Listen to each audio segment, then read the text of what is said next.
Hello there, and welcome to this week's edition of Crazy Critique. Now, the newly released cinematic film that I went to see this week, is a film featuring a character called James Bond, and apparently he's in a film called Spectre. Anybody else heard of this person or film franchise? Of course, I'm being sarcastic because clearly everybody knows the character and the film, and a large proportion of people will already have been to see this film.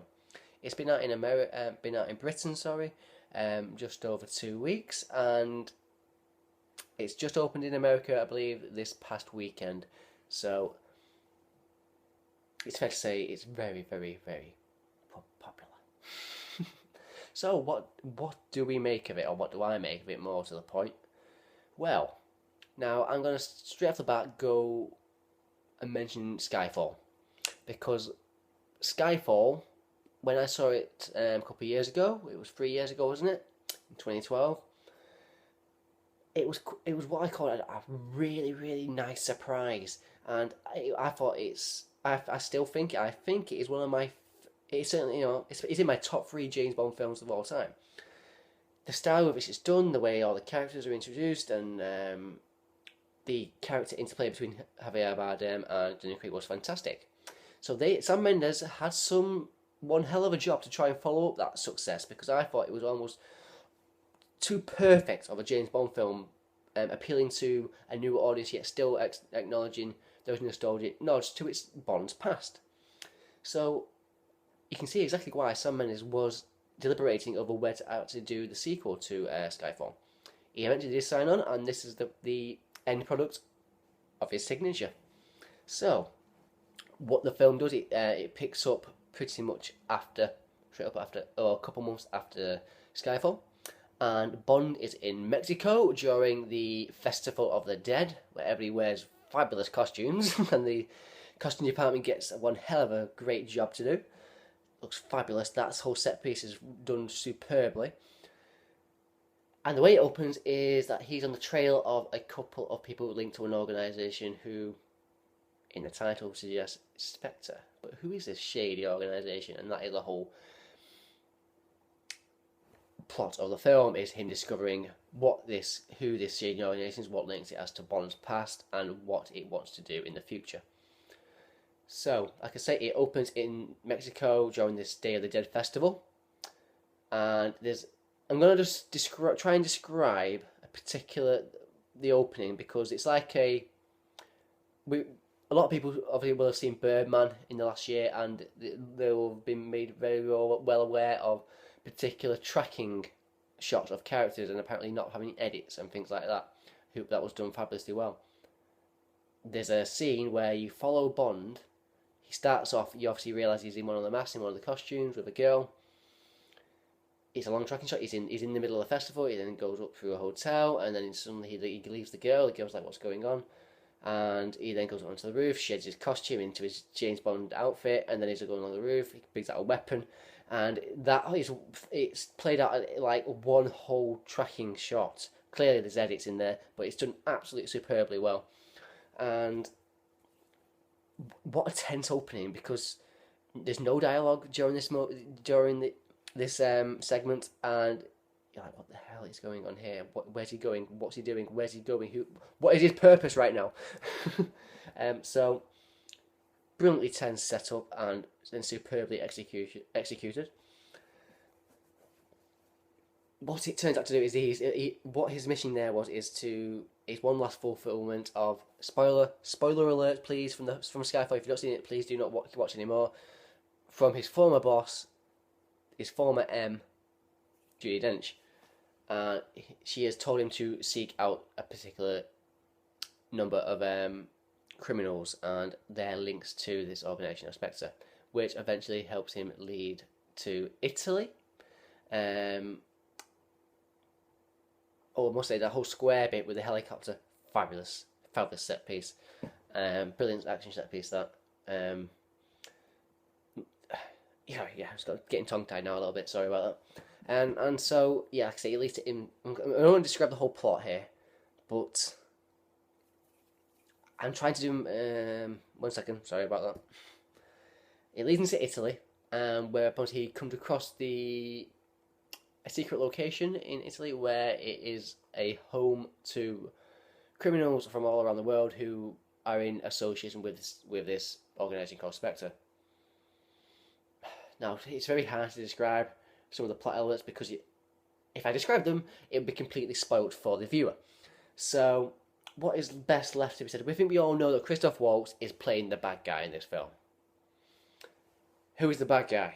Well, once again, that is left for you to view and discover for yourselves. Because if I was to describe who he is exactly, what was the point of me? What's the point of you going to see the film if you having me telling you who he is? So there we go.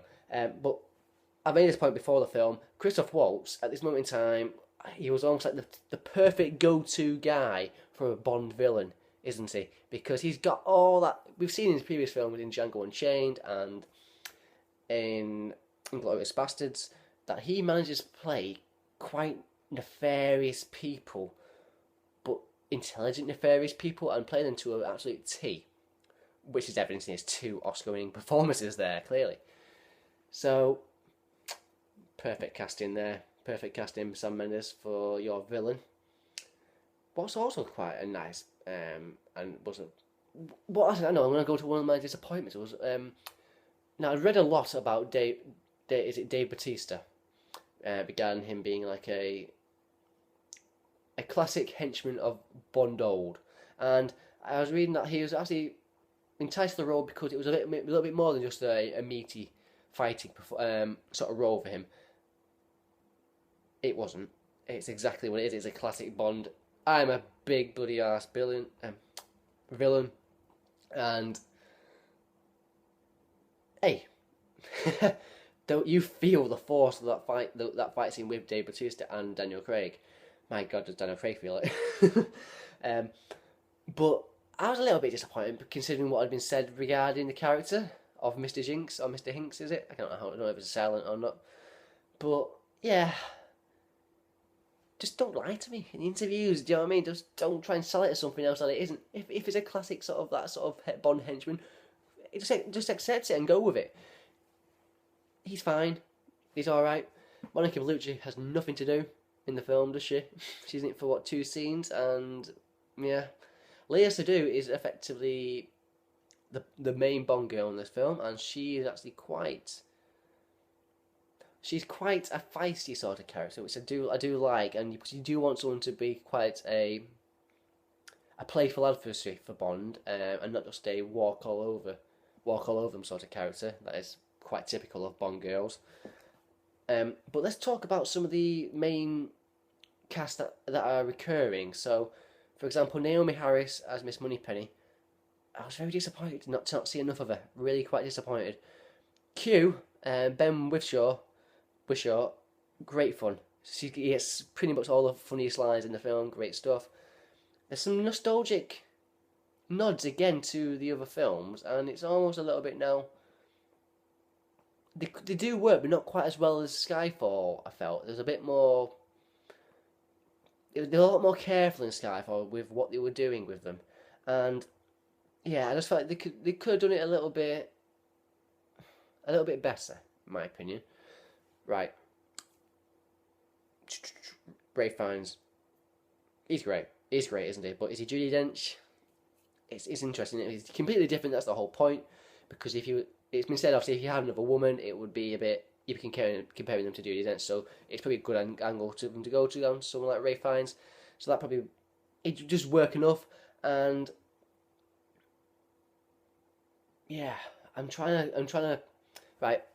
First of all, 2.5 hours long. Did not feel anything like it. At no point during the film was I bored. Now, what has to be discussed is whether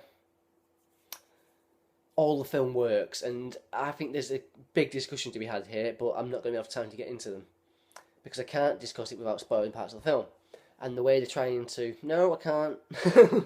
Certain things they try and conclude with certain aspects of Bond's recent history, and it feels a little rushed. It does feel like almost like I can't discuss it. Certain things feel rushed, and therefore we have to have a discussion about how the film ends. I can't discuss it in detail, but I don't think they quite knew how to end the film. And when I say that sounds really weird considering they tried to wrap certain things up. I think they rushed it, and therefore other aspects of that individual storyline didn't quite mash up with them trying to yeah, it's very hard to describe, because I was actually sat in the cinema with the end credits rolling, thinking there's got to be an end credit sequence because it just didn't quite feel complete. And I don't know, maybe that's just me, but there's just something. And for a film that's 2.5 hours long, they should have been able to complete that storyline. And if they want to do that sort of thing, fine. But it just didn't quite feel right. Yeah, it's very hard to pinpoint for other than from people who have seen it already and maybe give me their feedback. But yes, there we go. I talked an awful lot about here, an awful lot here about Spectre. Hey, the Bond song, Sam Smith, isn't it? Not particularly Sam Smith fan. Didn't particularly think much of the song before I saw the film. You should always see the film with the music, the music with the film credits, and it completely works. You totally accept the song, and it's a great addition to Bond's soundtrack history. What else is like I say? The main discussion is the ending. I'm to and froing. I really am to and froing. Craig's always good fun. Not enough Naomi Harris. Q gets the most of the funny stuff, and Ray Fiennes is solid as anything.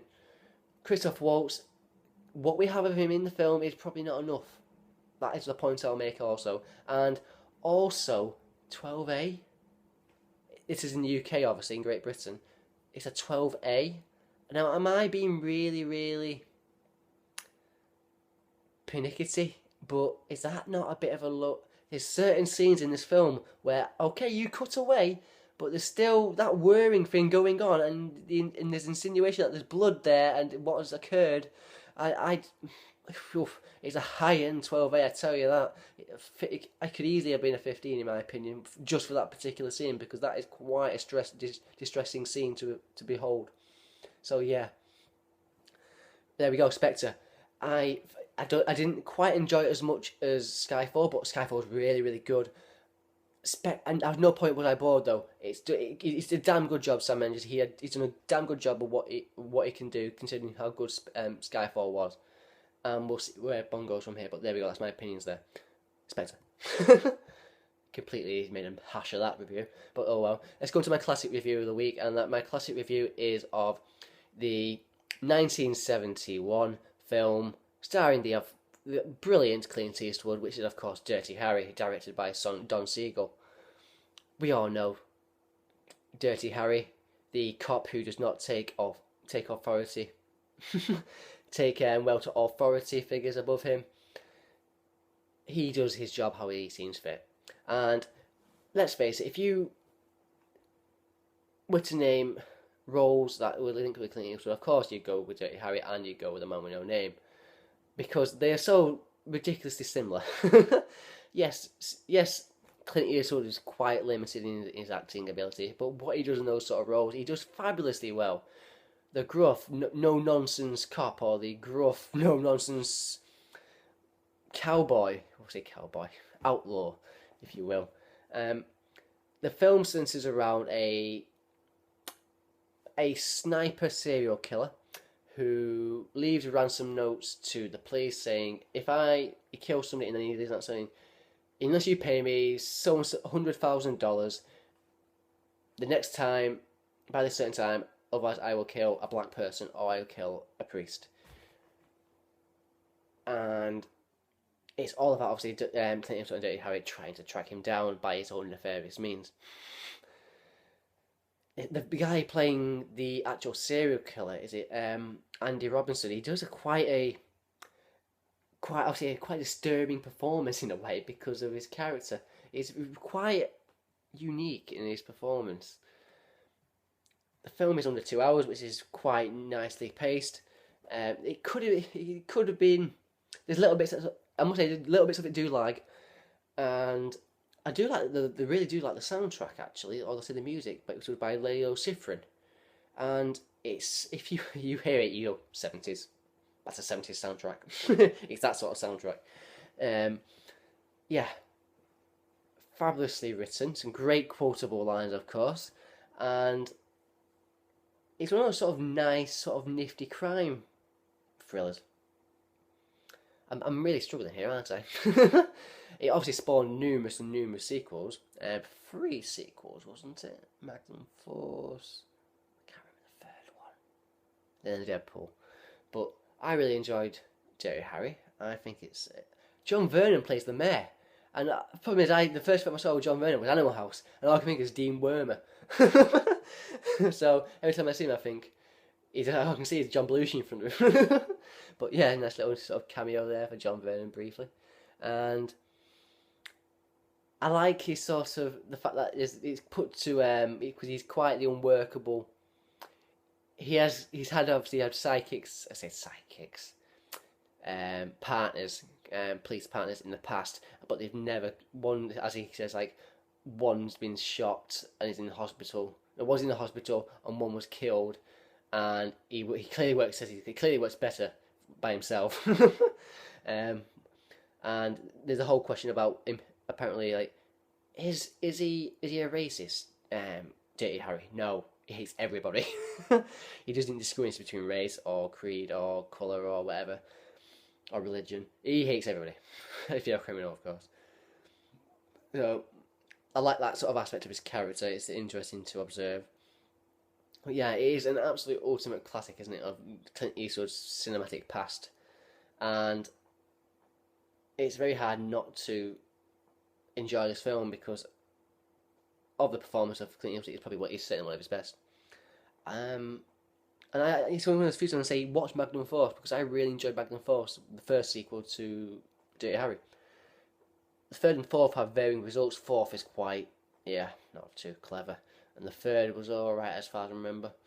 But the first two are great films and great examples of Clint Eastwood's quite decent enough acting pedigree. So there we go, Dirty Harry is my classic film of the week. I've done absolute shoddy reviews, 2 shoddy reviews here tonight. But oh well, what can you do? You work with what you got sometimes. Or, yeah, there we go. So my classic film of the week was Dirty Harry, and my theatrically released film of the week was the James Bond. I don't know if you've heard of this film. It's called Spectre, which has problems, but it is damn enjoyable. It is damn enjoyable. So I do thank you for watching. I do hope you subscribe to me, and I hope to see and speak to you again soon. Thank you for watching, and goodbye.